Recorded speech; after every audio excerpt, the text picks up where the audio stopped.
Hello viewers, welcome back to my channel Legal Decipher. In the previous video, we had discussed about relevancy of facts under Chapter 2 of the Indian Evidence Act of 1872. If you have not seen that video, you can go and check it. The link is in the description below. In this video, we will discuss about admissions under Chapter 2 of the Indian Evidence Act. We'll go through the chapter and try to understand the substance therein. So if you're new here, please like and subscribe to my channel to get the video notifications. So let's get started.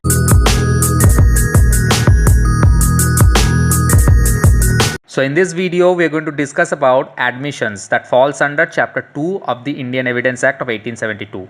Now admissions start from Section 17 and ends in Section 31. So let's move on with the part admissions.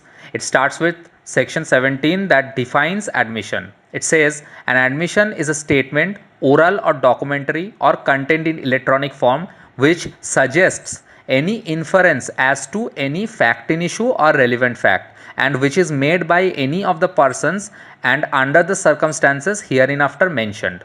So by whom admissions are made, we will come to that and learn about those persons in the next section. Let's first understand what is admission.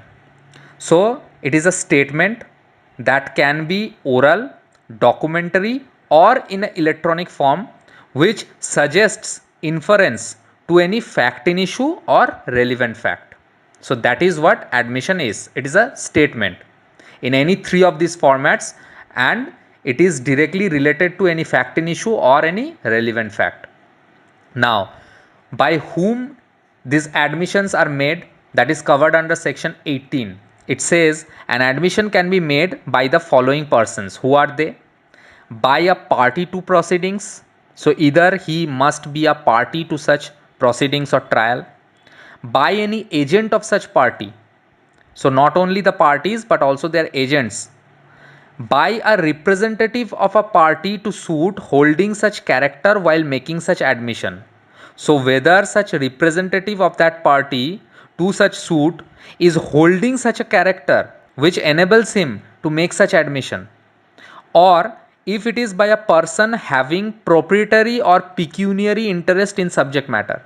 So whether he has any that kind of interests in the subject matter of the suit, or any persons from whom the parties to the suit have derived interest in subject matter. So there may be some persons that have derived any such interest to make such admission regarding the subject matter of the suit from any party to the suit. So these 5 kinds of people can make admission.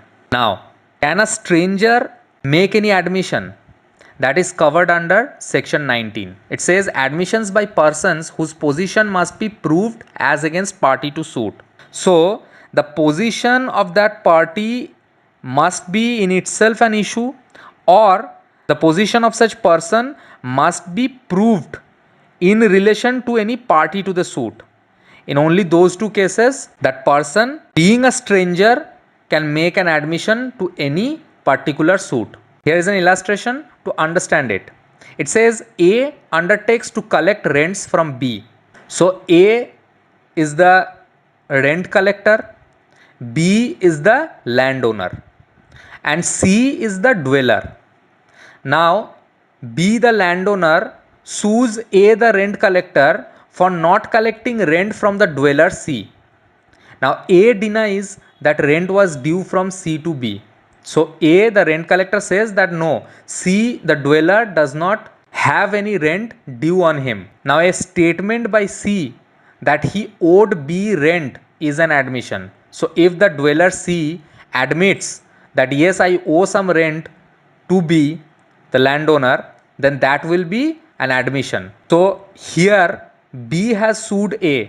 C is not a party to that suit, but C has made such an admission that is directly related to the fact in issue, and such statement can be used as an admission and may be made a relevant fact against A if A denies that C did owe rent to B. So this is how a third party can admit despite having no relation to the suit. Now, when statements of a person can become an admission. That is covered under section 20. It says admissions by person expressly referred to by party to suit. It says statements made by persons to whom a party to the suit has expressly referred for information in reference to a matter in dispute are admissions. So let's understand this by a simple example. It says A asks B whether the horse sold to him is sound or not. So A is asking B that you tell me whether this horse that is sold to me is sound or not. B in reply tells A that I do not know anything about it. You go and ask C, and also claims that C is the better person to tell you about this. C knows all about the horse. So A should better go ask him. Now here whatever C will say will become an admission as he was expressly referred. So as the dispute was between A and B, there was a question that came to the mind of A and he asked B about it, and B referred to C, and C now is making a statement that will become an admission in case of a dispute. Why? Because C was expressly referred by B here. So whatever C will say, that will become an admission. Now what is the value of an admission made by a person? That is covered under section 21. It says proof of admission against persons making them and by or on their behalf. It says if a person makes an admission, then it can be used against the person who makes them, but it cannot be used by or on behalf of the person who makes them. So it can be used against him, but it cannot be used by him or on behalf of him. Now only exception to this rule is these three, that are dying declaration, that is the first rule. If a person is making dying declaration, then that can be used by him or in favor of his case, or any admission proving the state of body or mind in issue or relevant accompanied by conduct rendering its falsehood improbable. So if any admission proves the state of body or state of mind that is directly in issue or is a relevant issue, and it is accompanied by such a conduct that renders its falsehood improbable, which clearly shows such conduct, such state of body or state of mind that is related to fact in issue or relevant facts cannot be false, or it is highly improbable to be false. So in that case, or if it is otherwise relevant. So in these three cases, that is an exception. In these three cases, that admission can be used by such person or on behalf of such person it can be used. But in all the other cases, it cannot be used by him or on behalf of him. It can be used against him. So that is what section 21 says. Now, is oral admission regarding contents of document relevant?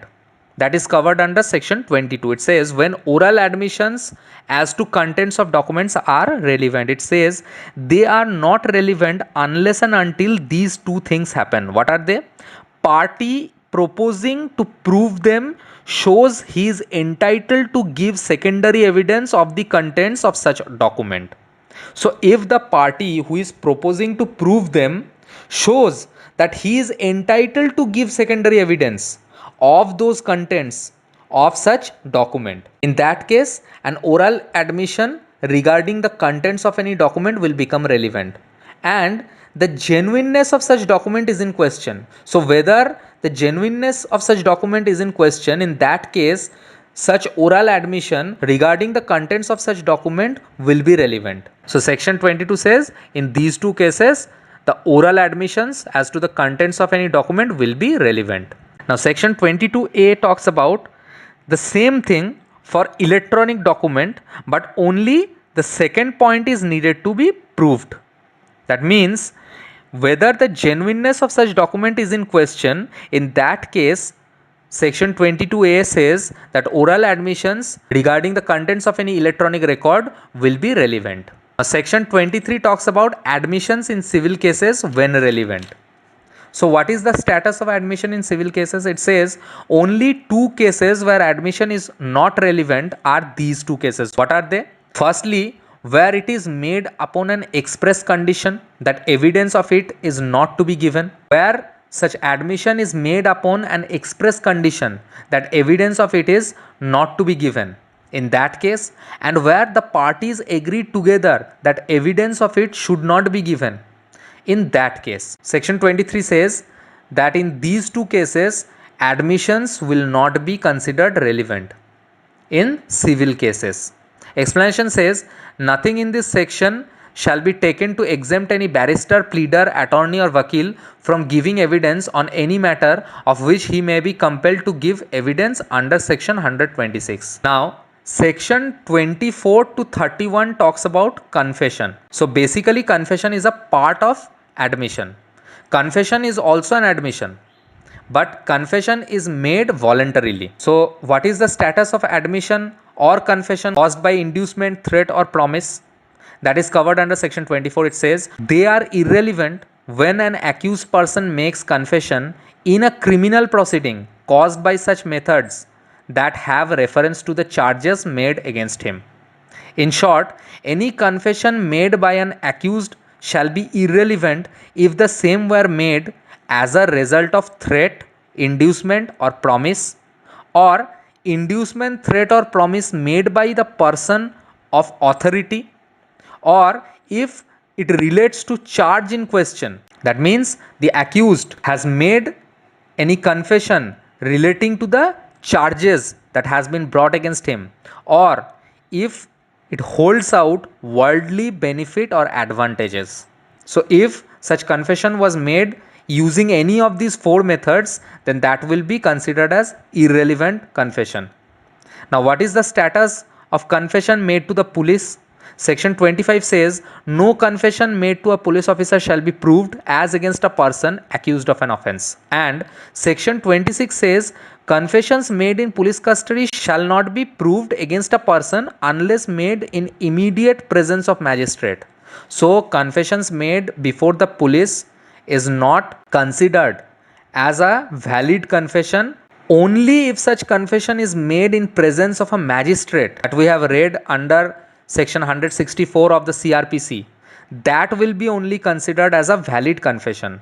However, there is an exception to this rule, and such rule is mentioned in section 27. It deals with the extent of information received from accused that can be proved as evidence. Where an accused in police custody makes confession or otherwise gives information that discovers a fact, then only that direct part can be used as evidence. So if a person, that means an accused person, is in the police custody and he makes a confession or otherwise he gives an information that directly discovers a fact, then only that direct part of such confession or admission can be used as evidence.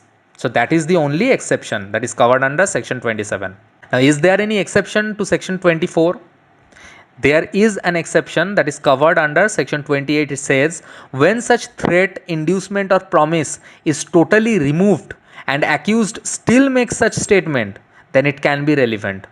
So if the accused is out of such threat, out of such inducement or out of such promise, and despite of removing such threat, inducement or promise totally, the accused still makes such statement that he was making under such threat, inducement or promise, then it can be relevant.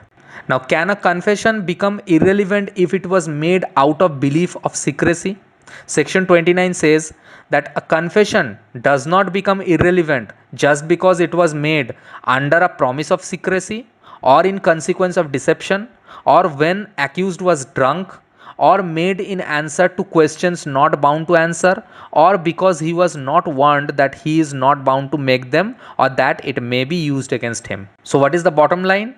It does not become irrelevant. So if an accused is making any statement under a promise of secrecy or in consequence of a deception, so he was deceived and such information was extracted from him, or if he was drunk and he made such confession, or he made such confession in answer to any question that he was not bound to answer, or he made such statement or admission or confession because he was not warned that you are not bound to make them, or He was not warned that if you make them, then it may be or will be used against you. And he makes a confession, then that confession will not become irrelevant. Now, can one man's confession bind others? Section 30 says yes. It says confession made by one out of several accused of the same offense can be used against all if it affects others and if it is proved. So, if such confession is proved and it affects other accused persons, then such confession made by one person may be used against others and it will be binding upon others. Now, section 31 deals with the question whether admissions are conclusive proof. So, whether admissions are conclusive proof or not, that is covered under section 31. It says that admissions are not conclusive proofs of matters admitted, but they are estopped. So, they are not conclusive proof. Whenever a person makes an admission, that will not immediately be thought that this is the conclusive proof of the entire matter, but they will be estopped. What is estoppel? It means you cannot show different faces at different times. That means once you have made a statement, you cannot go and alter it in a subsequent stage of the trial. Once you have said something, that will be full and final. So, admissions are considered to be estopped. So, once you make an admission, you will be estopped. You cannot move away from such admission. So, admissions need supporting evidences. They are not conclusive proof of themselves. So, they only become proofs when they are supported by evidences. However, they are recorded materials and thus form a part of the issue. So, whenever a person makes an admission, it will be recorded and the principles of estoppel will apply on them. So, a person cannot admit otherwise afterwards once he has made an admission or confession in a previous stage of the trial. He needs to stick to that admission, whatever he has made. So that's all in this video. If you like my videos, then don't forget to smash the like button and subscribe to my channel. Thank you so much for watching this video.